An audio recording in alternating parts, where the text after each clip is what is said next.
Hey guys, welcome back to the 7th video in my Python programming series.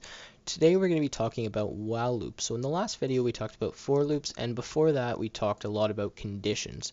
So it's going to be important to understand those things before we can move on today to this video. So if you haven't seen those videos, go back on my channel and check those out first.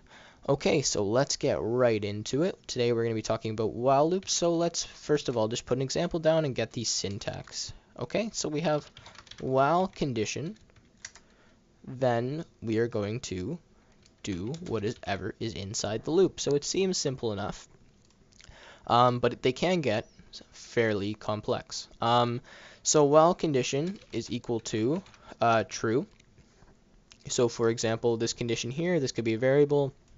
While that is equal to true, then we're going to do whatever is inside of this loop. So again, we keep talking about conditions. They're very important in Python. We really need to understand them before we can move into more complex topics. Okay, so while condition is equal to true, we're going to do whatever's in this loop. So how does this really work? Well, pretty much what happens is we have the while loop here, we have the condition. So this is true, this means we're going to do this. Now what happens is we actually come back up to the top after we've done this and we say, well, is this condition still true? Well, yes, it is. So that means now we're going to do this again. And we just continuously do this until eventually the condition is equal to false, or we have a keyword appear called break, like this. Now I'll do an example so we can understand this, but this is just the basic syntax. We have while, we have a condition, and then we have a colon followed by an indented block, which will be whatever's going to run. Okay, so let's start off by using a variable. We're going to just call it loop. And we're going to set it equal to true. Now we're going to make our while loop. We're going to say while loop. Now, by just putting a loop here, it defaults to say while loop is equal to false. Putting loop there is the exact same thing as typing this. It's just shorter to put loop instead of doing the equals equals true. Okay, we're going to get some input from the console. So we're going to say name is equal to input. And then I'm just going to put in here insert something. Okay. And then we're going to put an if statement, which we talked about in another video. So if you haven't seen that, go back and check that out. I'm going to say if name is equal to stop. Then we are going to break out of the loop by typing break, or we could also do this. We could set the condition equal to false. So we set the variable up here equal to false. Now I know I just typed a lot there, so let's talk about what really is going to happen. So we have our condition. We say while loop is equal to true. Right now we set it equal to true up at the top, so it's going to automatically run at least once. Now we get input from the console and store it in the variable name.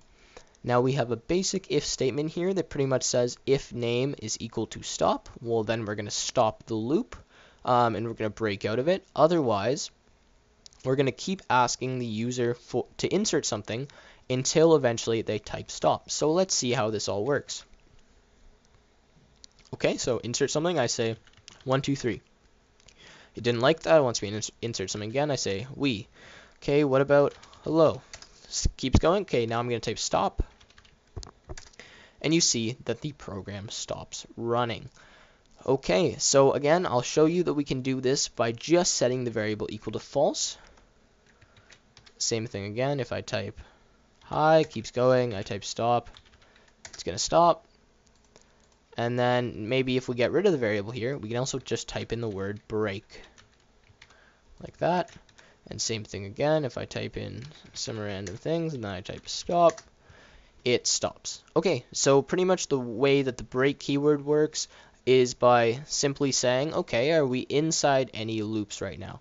It checks whatever loop you're inside. So right now we're inside the while loop, and it says, okay, well this line has now run. So what we're going to do is we're going to get out of the loop. So it pretty much will now start reading from the next blank line in the file, meaning that it's going to get out of this loop and just continue going down the program.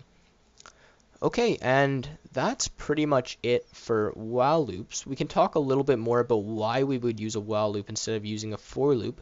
The reason we might use a while loop is for something like this. So for example, if you want to ask someone to insert a password, so we have password like this, and we'll just change this variable to password, so pass for short.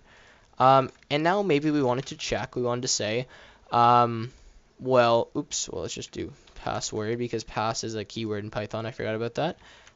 Password.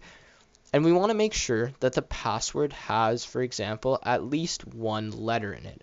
Well, we're going to keep asking the user to re-input their password until it meets the certain criteria. So for example, it might have to have one capital, it might have to have one letter in it, it may have to have a few numbers, something like that, right? So we would keep asking the user for a password until they gave it to us correctly.